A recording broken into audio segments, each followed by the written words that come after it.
नमस्कार दोस्तों, स्वागत है आप सभी का आपके अपने YouTube channel all exam guide गुरु पर। दोस्तों, मैं अजीत पांडे आपके लिए इस वीडियो में साइंस के टॉप 100 क्वेश्चंस लेकर आया हूं। क्वेश्चन वीडियो में 100 हैं, तो सिलेक्टेड क्वेश्चंस मैंने लिए हैं। सारे क्वेश्चन एमसीक्यू पैटर्न में हैं और लास्ट ईयर एग्जाम में पूछे गए हैं, तो अच्छी तरीके से इन सभी को याद कर लीजिए। इस वीडियो के क्वेश्चन से 5 नंबर तो आपके पक्के ही हैं और ये सभी एग्जाम्स के लिए इंपॉर्टेंट हैं। हर क्वेश्चन का आंसर देने के लिए आपको 5 सेकंड का समय मिलेगा। एग्जाम वाली फीलिंग के साथ में पूरा क्विज सॉल्व करना है और 100 में से 100 नंबर लाकर दिखाना है। ये आपका आज का टारगेट है।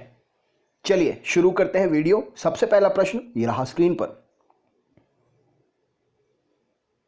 क्वेश्चन नंबर 1 आपसे पूछा गया है, ऊंचाई नापने के लिए किसका उपयोग करते हैं? उस उपकरण का नाम क्या है? राइट आंसर क्या है बताइए।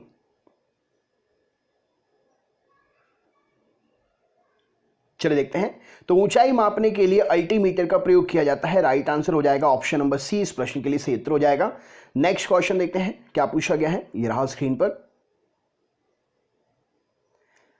सूर्य की किरणों की तीव्रता मापने वाले उपकरण को क्या कहते हैं? राइट आंसर क्या है बतलाइए।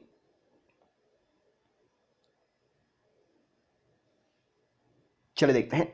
तो सूर्य की किरणों की तीव्रता मापने वाले उपकरण को एक्टिनोमीटर कहते हैं। राइट आंसर हो जाएगा ऑप्शन नंबर सी। यहां पर किरणों की तीव्रता की बात हुई है, तो किरणों की तीव्रता को एक्टिनोमीटर से मापा जाता है। वेरी इंपॉर्टेंट क्वेश्चन है। नेक्स्ट क्वेश्चन देखते हैं क्या पूछा गया है। यह रहा स्क्रीन पर।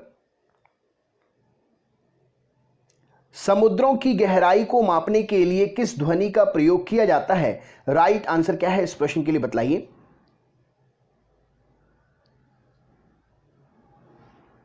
चलिए देखते हैं। तो समुद्रों की गहराई को मापने के लिए ध्वनि तरंग के रूप में सोनार का प्रयोग करते हैं। ऑप्शन नंबर बी इस प्रश्न के लिए सही उत्तर हो जाएगा। नेक्स्ट क्वेश्चन देखते हैं क्या पूछा गया है। यह रहा आपके सामने।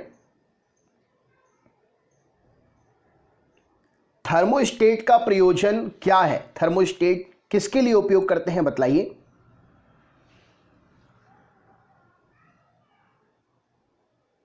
चलिए देखते हैं। तो थर्मोस्टेट जो है तापमान को स्थिर रखने का काम करता है। राइट आंसर हो जाएगा ऑप्शन नंबर सी, टेम्परेचर को मेंटेन करके रखने का काम थर्मोस्टेट करता है। नेक्स्ट क्वेश्चन देखते हैं क्या पूछा गया है।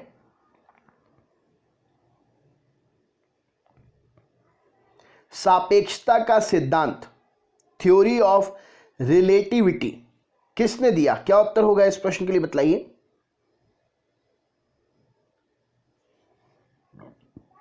चलिए देखते हैं। तो सापेक्षता का सिद्धांत आइंस्टाइन ने दिया। ऑप्शन नंबर सी इस प्रश्न के लिए सही उत्तर हो जाएगा। थ्योरी ऑफ रिलेटिविटी आइंस्टाइन के द्वारा दी गई है। नेक्स्ट क्वेश्चन देखते हैं क्या पूछा गया है। लॉ ऑफ फ्लोटिंग सिद्धांत की खोज किसने की थी? क्या उत्तर होगा इस प्रश्न के लिए बतलाइए।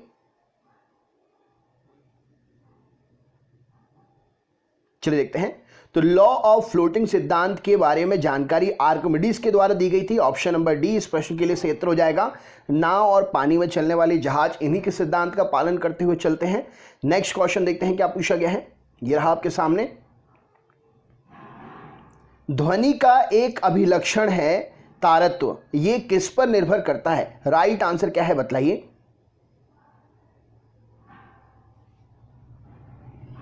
चलिए देखते हैं। तो ध्वनि का एक अभिलक्षण तारत्व है, यह आवृत्ति पर निर्भर करता है। ऑप्शन नंबर बी इस प्रश्न के लिए सही उत्तर हो जाएगा। राइट आंसर है आवृत्ति। नेक्स्ट क्वेश्चन देखते हैं क्या पूछा गया है। यह रहा स्क्रीन पर। एक अवतल दर्पण के वक्रता केंद्र पर रखे वस्तु का प्रतिबिंब जो है वो कहां पर बनेगा? राइट आंसर क्या है बतलाइए।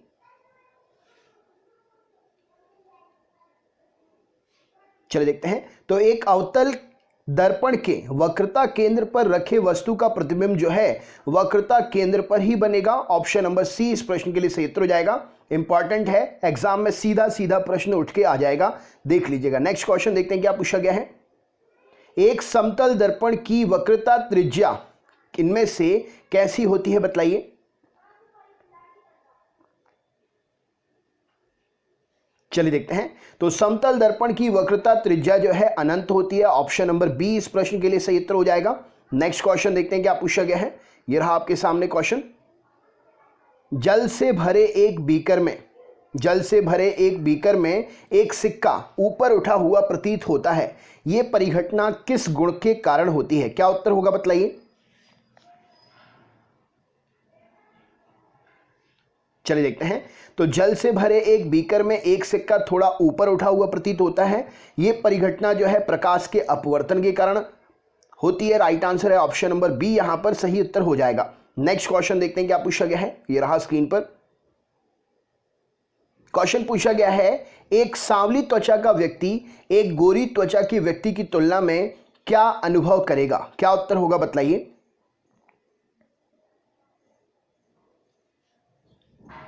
चलिए देखते हैं। तो एक सांवली त्वचा वाला व्यक्ति एक गोरी त्वचा वाले व्यक्ति की तुलना में जो है ऑप्शन नंबर अधिक गर्मी और कम सर्दी अनुभव करेगा। ऑप्शन नंबर सी इस प्रश्न के लिए सही उत्तर हो जाएगा। राइट आंसर है। नेक्स्ट क्वेश्चन देखते हैं क्या पूछा गया है। यह रहा स्क्रीन पर क्वेश्चन, यदि एक पिंड यानी कि एक ऑब्जेक्ट सरल आवर्त गति में गतिशील हो तो वेग एवं त्वरण में कालांतर में कितना अंतर होगा? राइट आंसर क्या है बतलाइए। फेज डिफरेंस कितना होगा उसके बीच में, क्या उत्तर होगा? चलिए देखते हैं। तो यदि एक पिंड यानी कि ऑब्जेक्ट सरल आवर्त गति में गतिशील है तो वेग और त्वरण के बीच में फेज डिफरेंस जो है कितने डिग्री का होगा? 90 डिग्री का होगा। राइट आंसर हो जाएगा ऑप्शन नंबर बी इस प्रश्न के लिए सही उत्तर है। नेक्स्ट क्वेश्चन देखते हैं क्या पूछा गया है। ये रहा स्क्रीन पर, मोटर कार में शीतलन यंत्र यानी कि रेडिएटर किस सिद्धांत पर काम करता है? जो मोटर कार में रेडिएटर लगा होता है वो किस सिद्धांत पर काम करता है बतलाइए।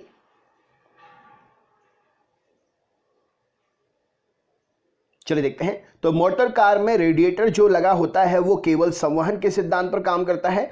ऑप्शन नंबर बी यहां पर सही उत्तर हो जाएगा। नेक्स्ट क्वेश्चन देखते हैं क्या पूछा गया है। अगले प्रश्न पर चलते हैं। अगला प्रश्न ये रहा स्क्रीन पर, अत्यधिक ऊंचाई पर भोजन बनाने के लिए प्रेशर कुकर क्यों बेहतर होता है? राइट आंसर क्या है बतलाइए।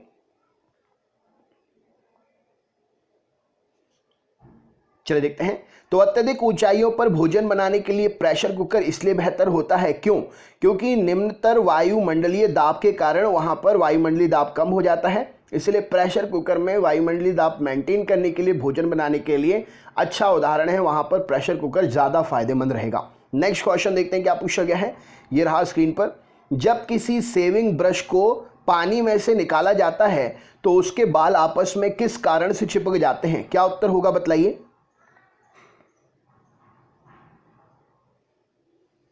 चलिए देखते हैं। तो जब किसी शेविंग ब्रश को पानी से निकाला जाता है तब उसके बाल आपस में पृष्ठ तनाव बल के कारण, option number B surface tension के कारण बाल जो है आपस में चिपक जाते हैं। नेक्स्ट क्वेश्चन देखते हैं क्या पूछा गया है। ये रहा स्क्रीन पर, एक मनुष्य द्वारा भूमि पर लगाया गया दाब सबसे अधिक कब होता है? क्या उत्तर होगा इस प्रश्न के लिए बतलाइए। चलिए देखते हैं। तो एक मनुष्य के द्वारा भूमि पर लगाया गया दाब सबसे अधिक जब वह पैर की पादांगुली पर खड़ा हो, मतलब अपने पैरों पर खड़ा हो। तभी तो आप जब वजन करते हैं कि आपका वजन कितना है तो आप तराजू पर खड़े होकर वजन करते हैं, क्योंकि तभी आपका वेट सबसे ज़्यादा होता है और आपको पता चलता है। बैठ के तो वेट किया नहीं जाता है। तो मनुष्य के द्वारा भूमि पर लगाया गया दबाव सबसे अधिक कब होता है? जब वो अपने पैरों की उंगलियों पर खड़ा होता है। नेक्स्ट क्वेश्चन देखते हैं क्या पूछा गया है। ये रहा स्क्रीन पर, संचार में प्रयुक्त फाइबर ऑप्टिक्स केबल जो होती हैं वो किस सिद्धांत पर काम करती हैं बतलाइए। चलिए देखते हैं। तो संचार में प्रयुक्त फाइबर ऑप्टिक्स केबल जो है प्रकाश के पूर्ण आंतरिक परावर्तन के सिद्धांत पर काम करती हैं। ऑप्शन नंबर डी यहां पर सही उत्तर हो जाएगा। नेक्स्ट क्वेश्चन देखते हैं क्या पूछा गया है। श्री सीवी रमन को किस क्षेत्र में कार्य करने के लिए नोबेल पुरस्कार से सम्मानित किया गया था? क्या उत्तर होगा बतलाइए।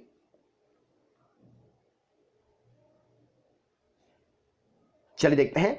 तो श्री सीवी रमन को जो है ऑप्शन नंबर बी प्रकाश के प्रकीर्णन के सिद्धांत के बारे में कार्य करने के लिए, इस क्षेत्र में काम करने के लिए नोबेल पुरस्कार के द्वारा सम्मानित किया गया था। नेक्स्ट क्वेश्चन देखते हैं क्या पूछा गया है। यह रहा स्क्रीन पर, क्रेस्कोग्राफ का आविष्कार किसने किया था बतलाइए।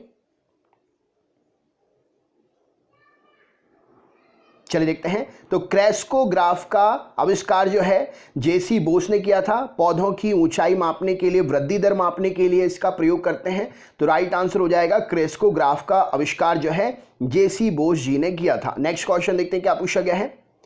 0 डिग्री सेंटीग्रेड पर पारा अर्थात मरकरी को 760 mm कॉलम द्वारा लगने वाला दाब क्या होगा? राइट आंसर क्या है बताइए।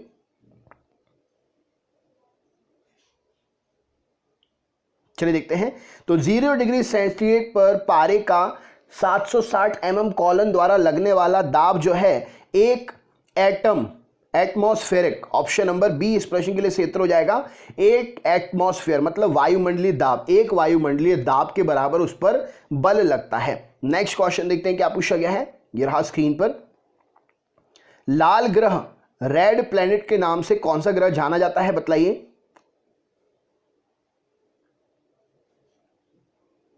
चलिए देखते हैं। तो रेड प्लैनेट के नाम से मंगल ग्रह को जानते हैं, ऑप्शन नंबर सी इस प्रश्न के लिए सही उत्तर हो जाएगा। दोस्तों वीडियो की लिंक को कम से कम 10 लोगों को शेयर करना है, सभी स्टूडेंट्स के लिए। आप पर डे वीडियो देखिए, आप रोज 10 लोगों को वीडियो शेयर करिए। नेक्स्ट क्वेश्चन देखते हैं क्या पूछा गया है। पृथ्वी सूर्य का एक चक्कर कितने समय में पूरा करती है? क्या उत्तर हो जाएगा इस प्रश्न के लिए बताइए।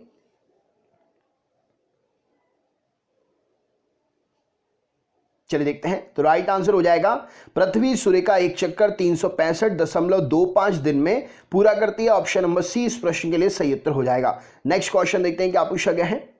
रेडियोधर्मिता जो होती है ये किससे मापी जाती है बताइए।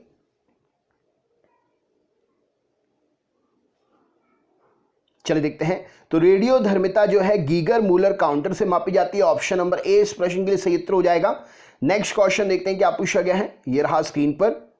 मीथेन किसके वायुमंडल में उपस्थित है? क्या उत्तर होगा इनमें से बताइए।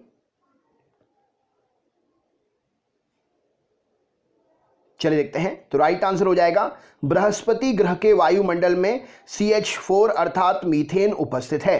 नेक्स्ट क्वेश्चन देखते हैं क्या पूछा गया है। ये रहा स्क्रीन पर। एक खगोलीय इकाई के बीच में औसत दूरी क्या होगी? राइट आंसर क्या है इस प्रश्न के लिए बताइए। चलिए देखते हैं। तो एक खगोलीय इकाई के बीच की औसत दूरी पृथ्वी और सूर्य की औसत दूरी के बराबर होती है, ऑप्शन नंबर ए इस प्रश्न के लिए सही उत्तर हो जाएगा। यहां पर कभी कभी क्वेश्चन पूछा जाता है कि दूरी मापने की सबसे बड़ी इकाई क्या है, तो आप इसका आंसर कमेंट बॉक्स में शेयर करिए, आपने पढ़ा हुआ है। क्या उत्तर होगा इसका। नेक्स्ट क्वेश्चन देखते हैं। ब्लैक होल के सिद्धांत को किसने प्रतिपादित किया था? क्या उत्तर होगा इस प्रश्न के लिए बताइए।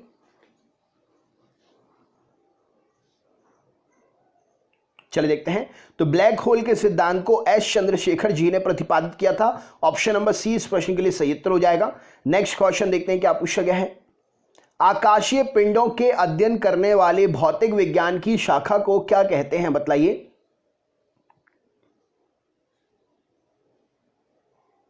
चलिए देखते हैं। तो आकाशीय पिंडों के अध्ययन करने वाले भौतिक विज्ञान की शाखा को एस्ट्रोफिजिक्स, ऑप्शन नंबर ए इस प्रश्न के लिए सही उत्तर हो जाएगा।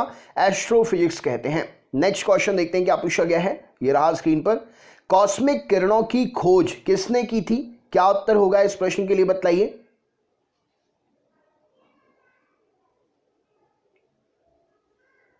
चलिए देखते हैं। तो कॉस्मिक किरणों की खोज विक्टर हैस नाम के वैज्ञानिक जी ने की थी, ऑप्शन नंबर बी यहां पर सही उत्तर हो जाएगा। विक्टर हैस कॉस्मिक किरणों के खोज करता है। नेक्स्ट क्वेश्चन देखते हैं क्या पूछा गया है। ये रहा स्क्रीन पर।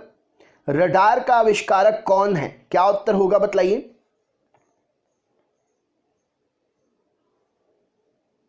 चलिए देखते हैं। तो रडार के आविष्कारक रॉबर्ट वॉटसन है, ऑप्शन नंबर डी इस प्रश्न के लिए सही उत्तर हो जाएगा।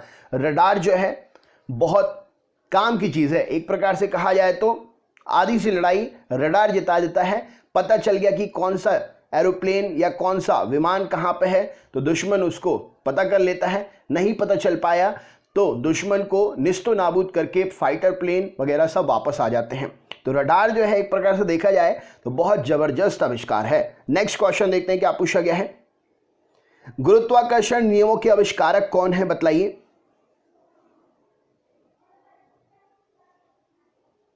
चलिए देखते हैं। तो गुरुत्वाकर्षण नियमों के आविष्कारक न्यूटन साहब हैं, ऑप्शन नंबर बी इस प्रश्न के लिए सही उत्तर हो जाएगा। न्यूटन साहब। नेक्स्ट क्वेश्चन देखते हैं क्या पूछा गया है। ये रहा स्क्रीन पर। नोबेल पुरस्कार अल्फ्रेड नोबेल के नाम पर शुरू हुआ, उन्होंने किसकी खोज की थी बताइए।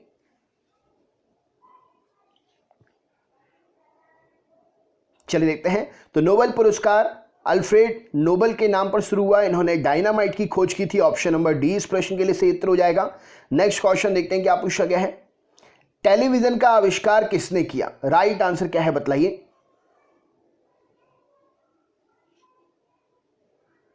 चलिए देखते हैं, तो राइट आंसर क्या हो जाएगा? John Logie Baird. Option number C, JL Baird ने टेलीविजन का आविष्कार किया था।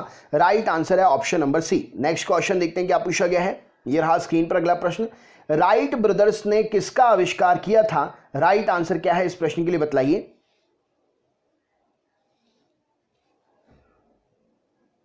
चलिए देखते हैं, तो राइट ब्रदर्स ने विमान का आविष्कार किया था। Right answer option number C इस प्रश्न के लिए सही उत्तर हो जाएगा। नेक्स्ट क्वेश्चन देखते हैं क्या पूछा गया है।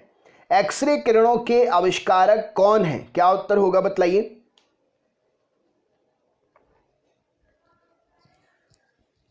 चलिए देखते हैं, तो एक्सरे किरणों के आविष्कारक जो पूछे गए हैं इसमें से रॉन्टजन है। राइट आंसर है ऑप्शन नंबर बी इस प्रश्न के लिए सही उत्तर हो जाएगा रॉन्टजन। नेक्स्ट क्वेश्चन देखते हैं क्या पूछा गया है। ये रहा स्क्रीन पर। परमाणु बम का विकास किसने किया बताइए।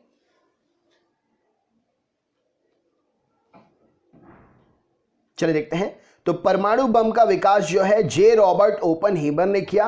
राइट आंसर है ऑप्शन नंबर ए इस प्रश्न के लिए सही उत्तर हो जाएगा। नेक्स्ट क्वेश्चन देखते हैं क्या पूछा गया है। ये रहा स्क्रीन पर।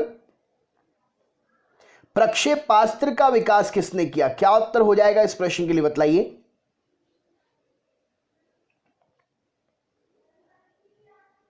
चलिए देखते हैं, तो प्रक्षेपास्त्र का विकास Wernher von Braun. Option number A इस प्रश्न के लिए सही उत्तर हो जाएगा। वर्नस वॉन ब्रॉन ने प्रक्षेपास्त्र का विकास किया। नेक्स्ट क्वेश्चन देखते हैं क्या पूछा गया है। ये रहा स्क्रीन पर। हाइड्रोजन बम किसने विकसित किया? क्या उत्तर होगा इस प्रश्न के लिए बताइए। चलिए देखते हैं, तो राइट आंसर क्या हो जाएगा। हाइड्रोजन बम जो है एडवर्ड टेलर ने विकसित किया। ऑप्शन नंबर बी इस प्रश्न के लिए सही उत्तर हो जाएगा। राइट आंसर है एडवर्ड टेलर ने हाइड्रोजन बम का विकास किया। नेक्स्ट क्वेश्चन देखते हैं क्या पूछा गया है। इलेक्ट्रॉन सूक्ष्मदर्शी का आविष्कार किसने किया था बताइए।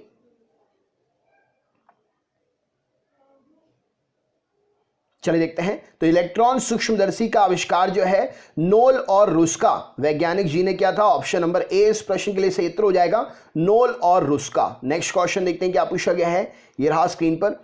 स्कूटर के आविष्कारक इनमें से कौन है बताइए।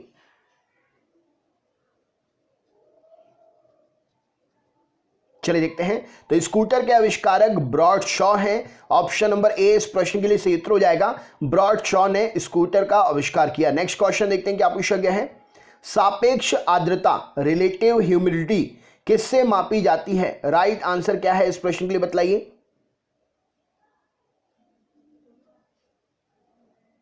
चलिए देखते हैं, तो सापेक्ष आर्द्रता रिलेटिव ह्यूमिडिटी जो है हाइग्रोमीटर से मापते हैं। ऑप्शन नंबर बी इस प्रश्न के लिए सही उत्तर हो जाएगा। नेक्स्ट क्वेश्चन देखते हैं क्या पूछा गया है। ये रहा स्क्रीन पर। त्रिविमीय चित्र किसके द्वारा लिया जाता है? राइट आंसर क्या है बताइए।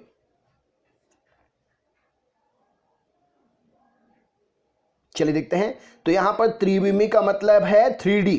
तो 3D चित्र, त्रिविमी चित्र जो है होलोग्राफी के द्वारा लिया जाता है। राइट आंसर हो जाएगा ऑप्शन नंबर ए। आप कोई प्रोडक्ट खरीदते हैं तो उसमें कभी कभी आपने देखा होगा चमकता हुआ एक चौकोर स्टिकर लगा होता है। उसको देखने पर ऐसा लगता है कि सामने वाले की फोटो उसमें रखी हुई है। वही है 3D होलोग्राफी। नेक्स्ट क्वेश्चन देखते हैं क्या पूछा गया है। ये रहा स्क्रीन पर। अगले क्वेश्चन पे चलते हैं।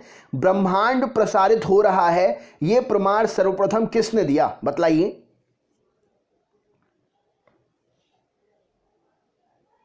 चलिए देखते हैं, तो ब्रह्मांड प्रसारित मतलब फैल रहा है, ये एडविन हब्बल नाम के वैज्ञानिक जी ने जानकारी दी। ऑप्शन नंबर बी इस प्रश्न के लिए सही उत्तर हो जाएगा। ब्रह्मांड प्रसारित हो रहा है, यह प्रमाण सर्वप्रथम एडविन हब्बल जी ने दिया। नेक्स्ट क्वेश्चन देखते हैं क्या पूछा गया है। ग्रहों की गति का नियम किसने प्रतिपादित किया बताइए।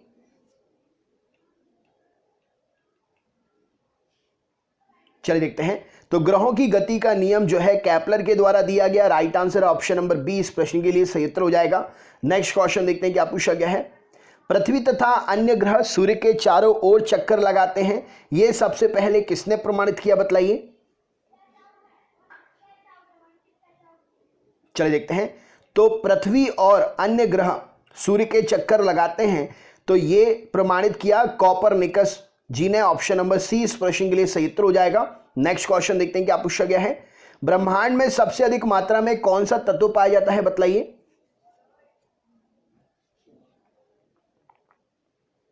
चलिए देखते हैं। तो ब्रह्मांड में सबसे अधिक पाया जाता है हाइड्रोजन। ऑप्शन नंबर ए इस प्रश्न के लिए सही उत्तर हो जाएगा। नेक्स्ट क्वेश्चन देखते हैं क्या पूछा गया है। ये रहा स्क्रीन पर। तारों व सूर्य की ऊर्जा का मुख्य स्रोत क्या है, बतलाइए।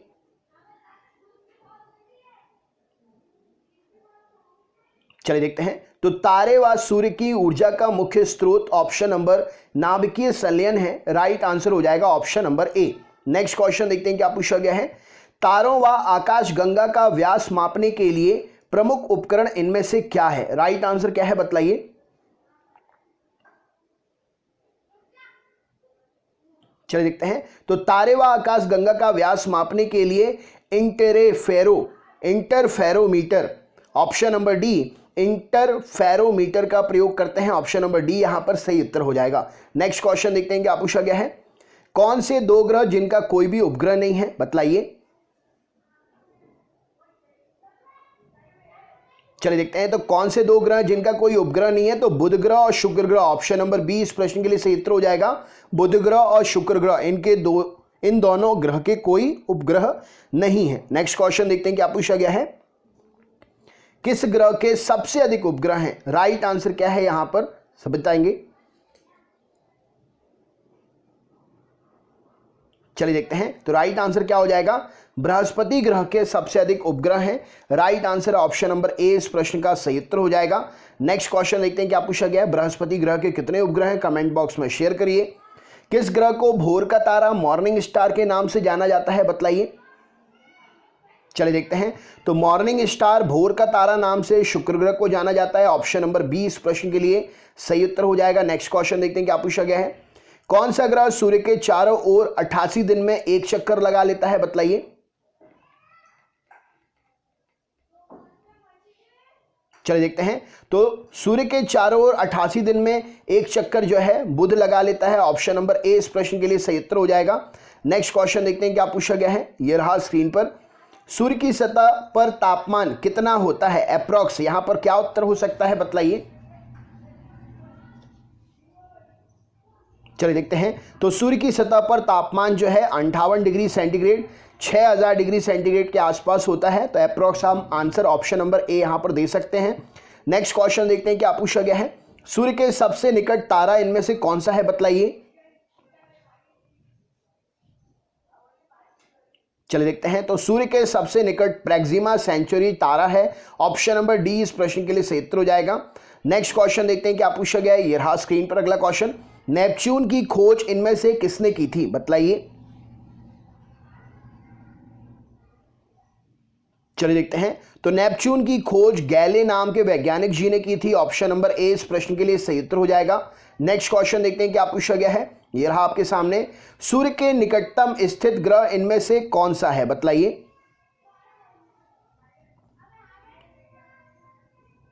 चलिए देखते हैं। तो सूर्य के निकटतम स्थित ग्रह इनमें से बुध ग्रह है। ऑप्शन नंबर ए इस प्रश्न के लिए सही उत्तर हो जाएगा। नेक्स्ट क्वेश्चन देखते हैं क्या पूछा गया है। सौर मंडल का सबसे छोटा ग्रह कौन सा है, बतलाइए।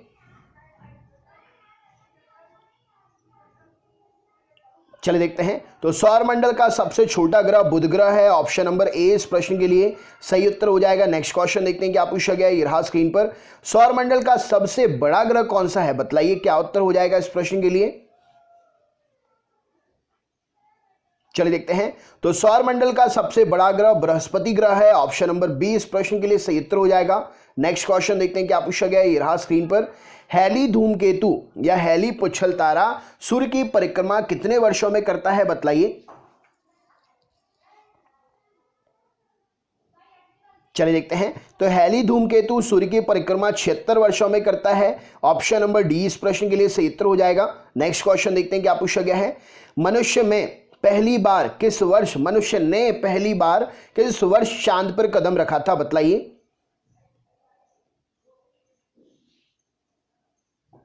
चलिए देखते हैं। तो मनुष्य ने पहली बार 1969 ईस्वी में, ऑप्शन नंबर सी इस प्रश्न के लिए सही उत्तर हो जाएगा, चांद पर कदम रखा था। नेक्स्ट क्वेश्चन देखते हैं क्या पूछा गया है। अंतरिक्ष यात्री को आकाश कैसा दिखाई देता है, बताइए। चलिए देखते हैं। तो अंतरिक्ष यात्री को आकाश जो है काले रंग का दिखाई देगा। ऑप्शन नंबर डी यहां पर सही उत्तर हो जाएगा। नेक्स्ट क्वेश्चन देखते हैं क्या पूछा गया है। ये रहा स्क्रीन पर। आकाश का रंग नीला क्यों प्रतीत होता है, बतलाइए।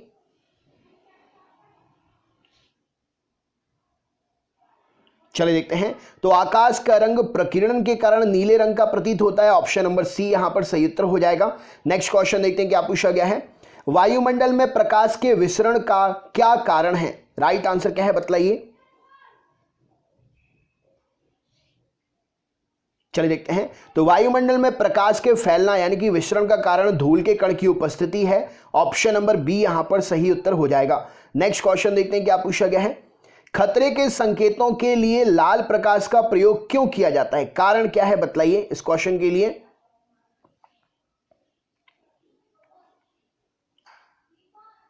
चलिए देखते हैं। तो खतरे के संकेतों के लिए लाल रंग के प्रकाश का प्रयोग करते हैं क्योंकि इसका प्रकीर्णन सबसे कम होता है, फैलता कम है, दिखता दूर तक है। नेक्स्ट क्वेश्चन देखते हैं क्या पूछा गया है। ये रहा स्क्रीन पर अगला क्वेश्चन। समुद्र नीले रंग का क्यों प्रतीत होता है, कारण क्या है, बतलाइए।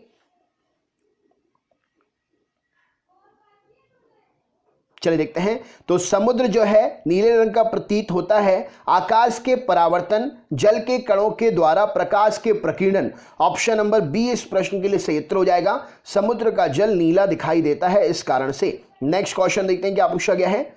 अस्त होते समय सूर्य का लाल दिखाई देना कारण क्या है, बतलाइए। चलिए देखते हैं। तो अस्त होते समय सूर्य के लाल दिखाई देने का कारण प्रकीर्णन के कारण है। ऑप्शन नंबर बी इस प्रश्न के लिए सही उत्तर हो जाएगा। नेक्स्ट क्वेश्चन देखते हैं क्या पूछा गया है। साबुन के पतले झाग में चमकदार रंगों का बनना किस परिघटना का परिणाम है, बतलाइए।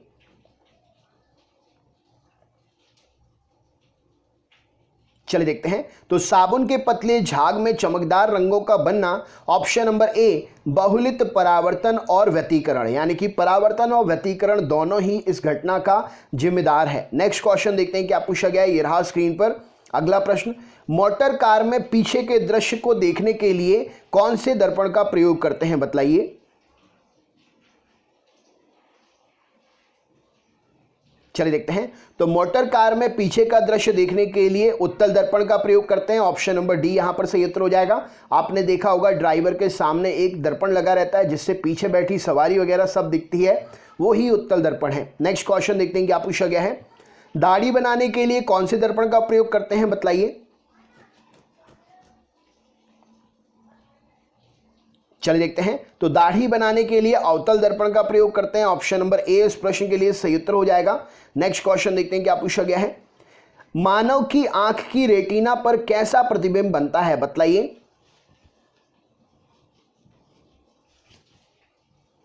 चलिए देखते हैं। तो मानव की आंख की रेटिना पर वास्तविक और उल्टा प्रतिबिंब बनता है। ऑप्शन नंबर ए इस प्रश्न के लिए सही उत्तर हो जाएगा। नेक्स्ट क्वेश्चन देखते हैं क्या पूछा गया है। 1.5 मीटर लंबे व्यक्ति को अपना संपूर्ण प्रतिबिंब देखने के लिए आवश्यक दर्पण की न्यूनतम लंबाई कितनी आवश्यक होगी, बतलाइए।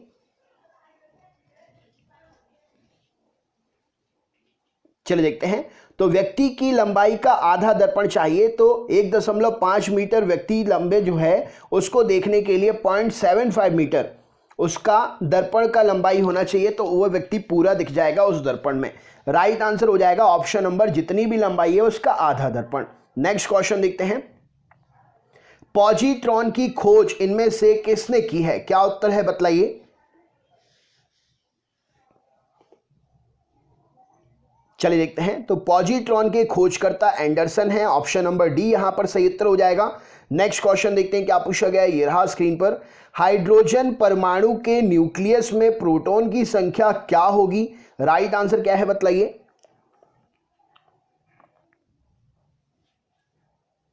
चलिए देखते हैं। तो हाइड्रोजन परमाणु के न्यूक्लियस में प्रोटॉन की संख्या ऑप्शन नंबर बी 1 होगी। नेक्स्ट क्वेश्चन देखते हैं क्या पूछा गया है। ये रहा स्क्रीन पर। इलेक्ट्रॉन की खोज इनमें से किसने की थी, बताइए राइट आंसर क्या है।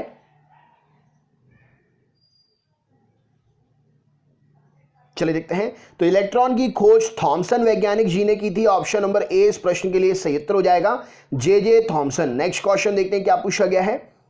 नाभिकीय रिएक्टर में किसे मंदक के रूप में प्रयोग करते हैं? राइट आंसर क्या है बतलाइए।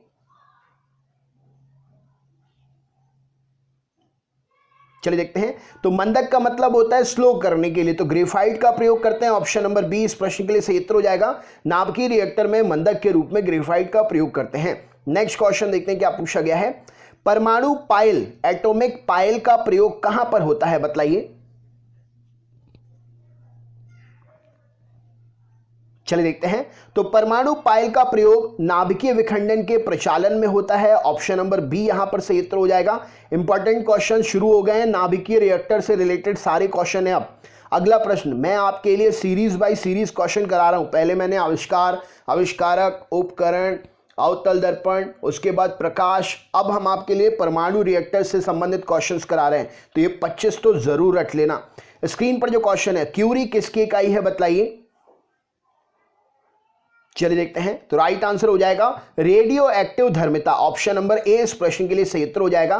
क्यूरी किसकी इकाई है? रेडियो एक्टिव धर्मिता की इकाई है। और ये सारे क्वेश्चन एग्जाम में बार बार पूछे जाते हैं, तो इनको तो जरूर याद कर लेना। नाभिकीय रिएक्टर में ऊर्जा किसके द्वारा उत्पन्न होती है बतलाइए।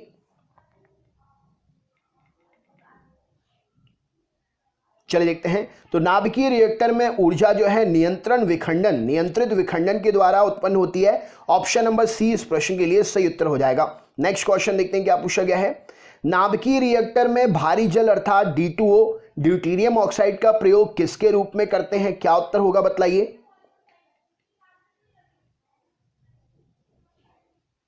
चलिए देखते हैं। तो नाभिकीय रिएक्टर में भारी जल अर्थात ड्यूटेरियम ऑक्साइड D2O का प्रयोग मंदक के रूप में करते हैं। ऑप्शन नंबर ए यहां पर सही उत्तर हो जाएगा। नेक्स्ट क्वेश्चन देखते हैं क्या पूछा गया है।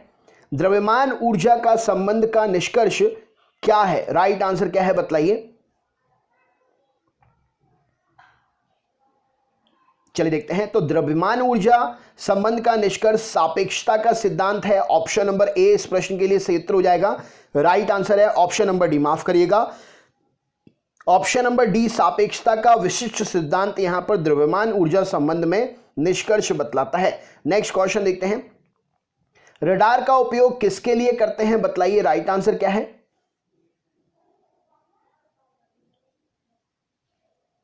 चलिए देखते हैं। तो रडार का उपयोग जो है ऑप्शन नंबर बी जहाज, वायुयान आदि को ढूंढने और मार्ग निर्देशित करने के लिए करते हैं। ऑप्शन नंबर बी यहां पर सही उत्तर हो जाएगा। नेक्स्ट क्वेश्चन देखते हैं क्या पूछा गया है। सोनार किसके द्वारा प्रयोग में लाया जाता है बतलाइए। चलिए देखते हैं। तो सोनार जो है नौ संचालकों के द्वारा प्रयोग में लाया जाता है। ऑप्शन नंबर डी इस प्रश्न के लिए सही उत्तर हो जाएगा। सोनार का फुल फॉर्म क्या है कमेंट बॉक्स में शेयर करिए, कभी कभी पूछा जाता है ये। नेक्स्ट क्वेश्चन देखते हैं। केल्विन मान से मानव शरीर का सामान्य तापमान कितना होगा बतलाइए। चलिए देखते हैं। तो केल्विन मान से मानव शरीर का सामान्य ताप 310 केल्विन होगा। ऑप्शन नंबर डी यहां पर सही उत्तर हो जाएगा। नेक्स्ट क्वेश्चन देखते हैं क्या पूछा गया है। ये रहा स्क्रीन पर। कितना तापमान होने पर पाठ्यांक सेल्सियस और फ़ारेनहाइट तापमान में एक समान ही होगा बतलाइए।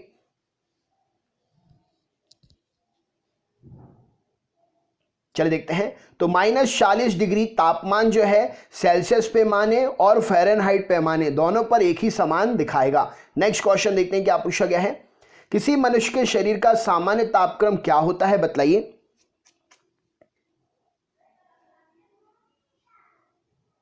चलिए देखते हैं। तो किसी मनुष्य के शरीर का सामान्य तापक्रम 98 डिग्री फ़ारेनहाइट होता है। ऑप्शन नंबर ए इस प्रश्न के लिए सही उत्तर हो जाएगा। नेक्स्ट क्वेश्चन देखते हैं। एक स्वस्थ मनुष्य के शरीर का तापमान कितना होगा बतलाइए।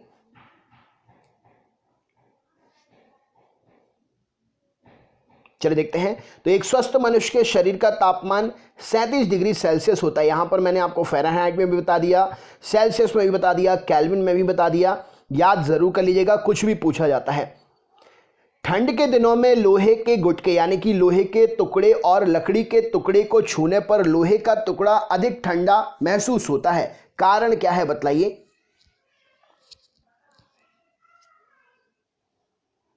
चलिए देखते हैं। तो ठंड के दिनों में लोहे के टुकड़े और लकड़ी के टुकड़े को छूने पर लोहे का टुकड़ा ज़्यादा ठंडा लगता है, क्यों?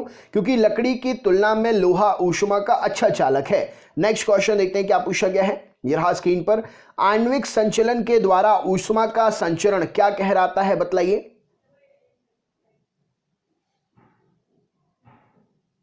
चलिए देखते हैं। तो आणविक संचलन के द्वारा ऊष्मा का संचरण संवहन कहलाता है। ऑप्शन नंबर बी इस प्रश्न के लिए सही उत्तर हो जाएगा। नेक्स्ट क्वेश्चन देखते हैं क्या पूछा गया है। ग्रीष्म काल में हमें सफेद वस्त्र धारण करने की सलाह क्यों दी जाती है, बतलाइए। चलिए देखते हैं। तो ग्रीष्म काल में हमें सफेद वस्त्र धारण करने की सलाह दी जाती है क्योंकि सफेद वस्त्र तापमान को कम अवशोषित करते हैं। नेक्स्ट क्वेश्चन देखते हैं क्या पूछा गया है। ये रहा स्क्रीन पर। ठोस कपूर से वाष्प कपूर बनाने की प्रक्रिया क्या कहलाती है, बतलाइए।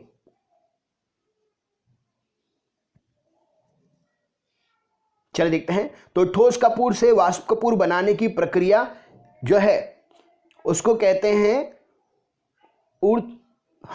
ऊर्ध्वपातन है। यहां पर वाष्पीकरण, संघनन, हिमीकरण, इनमें से कोई नहीं। ऑप्शन नंबर डी इस प्रश्न के लिए सही उत्तर हो जाएगा। नेक्स्ट क्वेश्चन देखते हैं क्या पूछा गया। अगला प्रश्न। किसी द्रव का उसके क्वथनांक से पूर्व उसके वाष्प में बदलने की प्रक्रिया क्या कहलाती है, बतलाइए। चलिए देखते हैं। तो किसी द्रव का उसके क्वथनांक से पूर्व उसके वाष्प में बदलने की प्रक्रिया वाष्पीकरण कहलाती है। ऑप्शन नंबर ए यहां पर सही उत्तर हो जाएगा। नेक्स्ट क्वेश्चन देखते हैं। पहाड़ों पर पानी कितना तापमान पर उबलने लगता है, बतलाइए।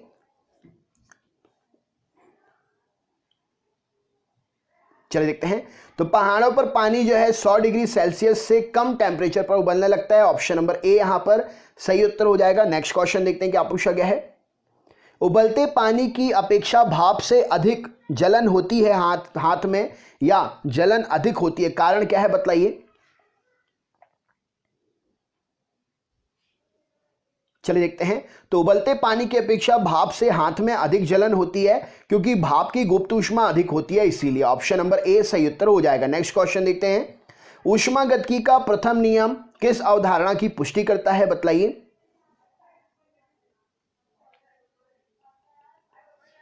चलिए देखते हैं। तो ऊष्मागतिकी का प्रथम नियम ऊर्जा संरक्षण के नियम की पुष्टि करता है। राइट आंसर हो जाएगा। ऊर्जा को ना ही नष्ट कर सकते हैं ना ही उत्पन्न कर सकते हैं, सिर्फ उसको एक रूप से दूसरे रूप में बदल सकते हैं। नेक्स्ट क्वेश्चन देखते हैं क्या पूछा गया है। प्रकाश तरंग किस प्रकार की तरंग होती है, क्या उत्तर होगा, बतलाइए।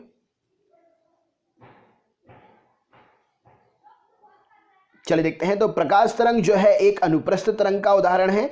ऑप्शन नंबर ए इस प्रश्न के लिए सही उत्तर हो जाएगा। नेक्स्ट क्वेश्चन देखते हैं क्या पूछा गया है। प्रकाश विकिरण की प्रकृति कैसी होती है, बतलाइए।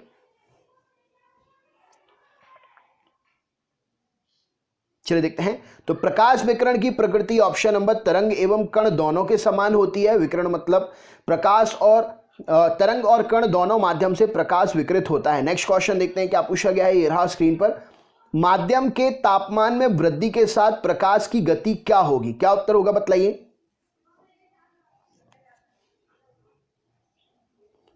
चलिए देखते हैं। तो माध्यम में तापमान की वृद्धि के साथ में प्रकाश की गति भी बढ़ती है। ऑप्शन नंबर ए इस प्रश्न के लिए सही उत्तर हो जाएगा। नेक्स्ट क्वेश्चन देखते हैं क्या पूछा गया है। सूर्य ग्रहण इनमें से किस स्थिति में होगा, बतलाइए।